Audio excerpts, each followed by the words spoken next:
Shalom. In this video, we're going to talk about whether Israel is solely for the Jews. Theodor Herzl began the modern Zionist movement with a practical goal of creating a Jewish state through political means. Early Zionists aimed to return the Jewish people to their homeland, the land of Israel. Herzl traveled from country to country, speaking to world leaders, influential Jews, and the Jewish community. Herzl spoke about the imperative for a Jewish state and tried to convince everyone he spoke to that they should support his vision. When Herzl died, Chaim Weizmann took over and traveled the world trying to drum up support for a Jewish state. Weizmann, along with others, succeeded in their goals. That's why we have a state of Israel today.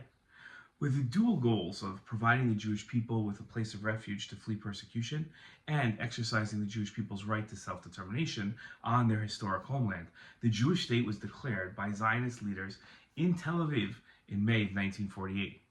The founders of the Jewish state declared, "The state of Israel will be open for Jewish immigration and for the ingathering of the exiles. The Jewish people are a nation, not just a religion." The state was now the open home of all members of the Jewish people. In 1950, Israel passed what was called the Law of Return, which stated that every Jew has the right to come to this country as an immigrant. An immigrant's visa shall be granted to every Jew who has expressed his desire to settle in Israel. The right of the Jews to return to Israel extends to relatives as well. The law states that the rights of a Jew under this law and the rights of an immigrant, as well as the rights of an immigrant under any other enactment, are also vested in a child and a grandchild of a Jew, the spouse of a Jew, the spouse of a child of a Jew, and the spouse of a grandchild of a Jew. Members of the Jewish nation, wherever they live, have the right to immigrate to Israel because the state of Israel was founded to provide all members of the Jewish people access to their historic homeland, the land of Israel. In Israel's Declaration of Independence, the founding Zionists avowed, "The state of Israel will foster the development of the country for the benefit of all its inhabitants. It will be based on freedom, justice, and peace as envisioned by the prophets of Israel.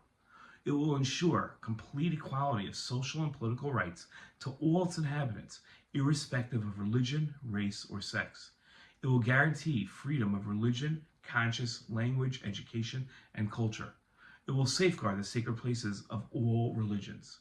Immediately after the founding of the state in 1948, all Arabs were granted Israeli citizenship but were still ruled by martial law.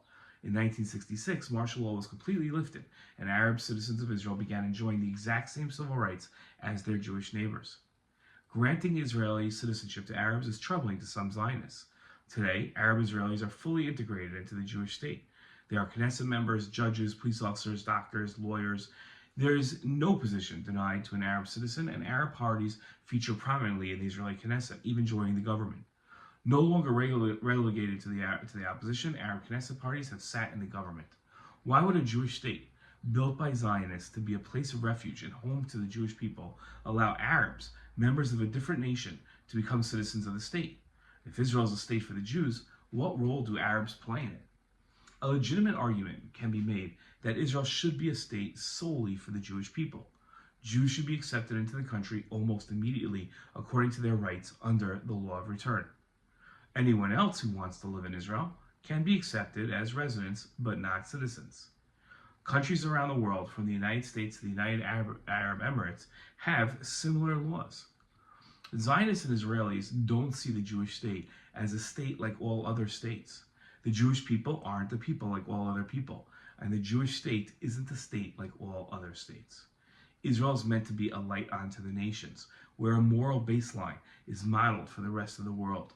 Israel's acceptance of over 2 million members of other nations as its own citizens in a country of barely 10 million demonstrates Israel's commitment to human rights, equality, and democracy. Israel's acceptance of others should be a guiding light for other nations as they develop their own policies towards prospective immigrants.